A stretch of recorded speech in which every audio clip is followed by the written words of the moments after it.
So I'm late, folks. Thank you very much for being here. Good afternoon to everyone else. Less than 8 weeks ago, I announced my administration's plan to forgive up to $10,000 in federal student loan debt and up to $20,000 if you received a Pell Grant for folks earning less than $125,000 a year. Today, I'm announcing how millions of people, working and middle-class folks, can apply to get this relief, and it's simple and it's now.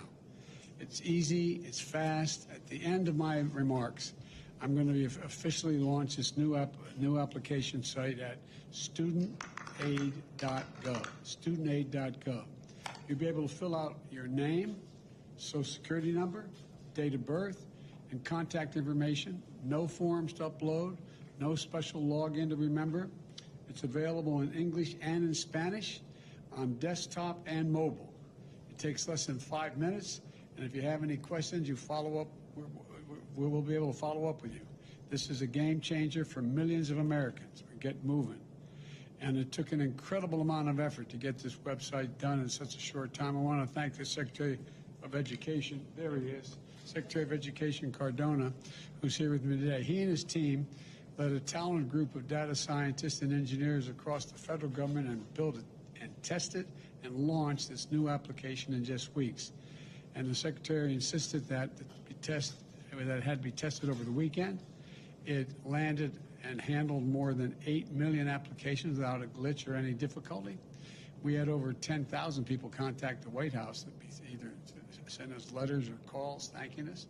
It means more than 8 million Americans are starting this week on their way to receiving a life-changing relief that they're looking for. It started today with millions more, and we're going to have the opportunity to do it as well. As millions of people fill out the application, we're going to make sure the system continues to work as smoothly as possible so that we can deliver student loan relief for millions of Americans as quickly and as efficiently as possible. My commitment was, if elected president, I was going to make government work to deliver for the people. This rollout keeps that commitment, just as I'm keeping my commitment to relieve student debt as borrowers recover from this economic crisis caused by the once-in-a-lifetime pandemic. I hope, God forbid, I say once in a lifetime, that gets me to another issue. We need more funding for this, but anyway, for dealing with future pandemics. But I want to be clear who's going to benefit the most. Working people, the middle class. If you earn less than $125,000 a year, you'll get up to $10,000 knocked off your student debt. If you earn less than $125,000 a year and you receive the Pell Grant, you'll get up to an additional $10,000 knocked off that debt, so $20,000 in relief. In total, more than 40 million Americans can stand to benefit from this relief, and about 90% of that relief is going to go to people making less than $75,000 a year. Let me be clear. Not a dime will go to those in the top 5% of the income bracket, period. Now, let's talk about who is against helping millions of hardworking middle-class Americans. Republican members of Congress, Republican governors, are trying to do everything they can to deny this relief, even to their own constituents. As soon as I announced my administration's student debt plan, they started attacking it, saying all kinds of things. Their outrage is wrong and it's hypocritical. I will never apologize for helping working Americans and middle-class people as they recover from the pandemic, especially not the same Republicans who voted for a $2 trillion tax cut in the last administration, mainly benefited the wealthiest Americans and the largest corporations, and didn't pay for a penny of it. It racked up a deficit.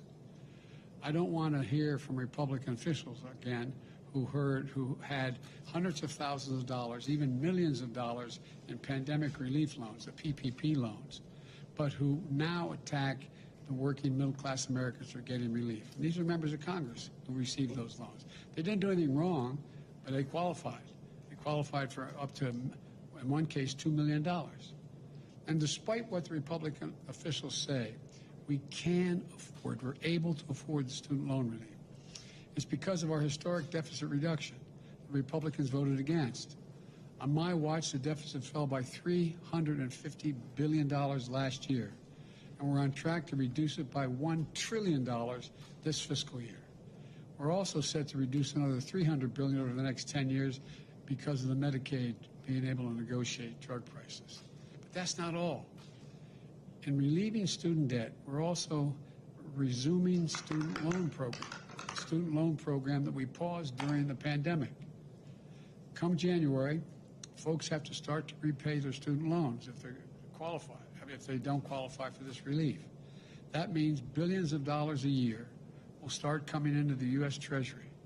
My administration's plan is an economically responsible course to ensure a smooth transition to repaying and preventing unnecessary defaults. And it also is focused on going after fraudsters who call borrowers. You're going to receive these calls. I tell anybody who's qualifying for these loans or trying to qualify for these loans. If you get a call pretending they're from the government trying to help you with your loans, let's be clear, hang up. You never have to pay for any federal help from the student loan program. You're going to get calls if you do this and we'll pay that, you can get relief. That's fraud.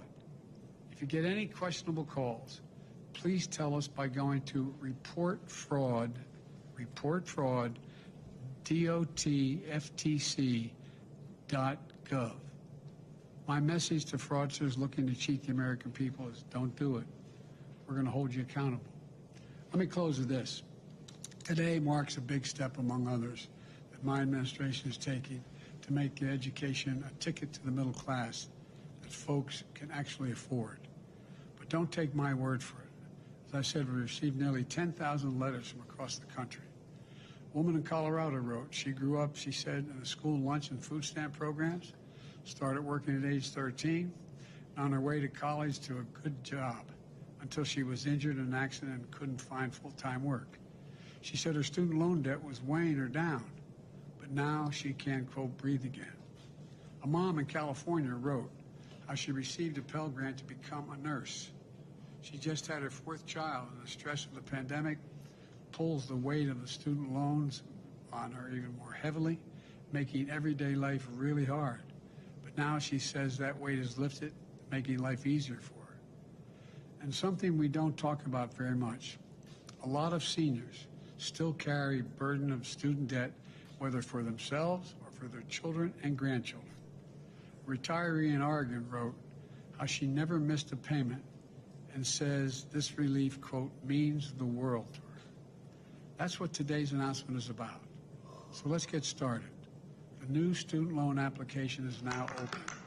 If you have federal student debt, please visit studentaid.gov.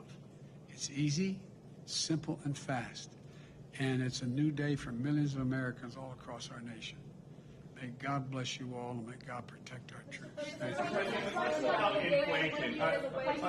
What's on this? I'll happy to answer the question. Mr. President, are you concerned the litigation could get in the way of this program? Yes, well, that's what's going on right now. Litigation is underway, and I don't think our legal judgment is that it won't, but they're trying to stop it. How many people have already applied through this beta testing website? Do you know?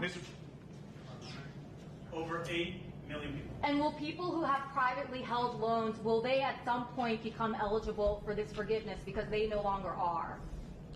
We are working on pathways there to support those, but we're moving as quickly as possible to provide relief to as many people as possible. Mr. President, can you offer assurances that they will soon be eligible? Thank you.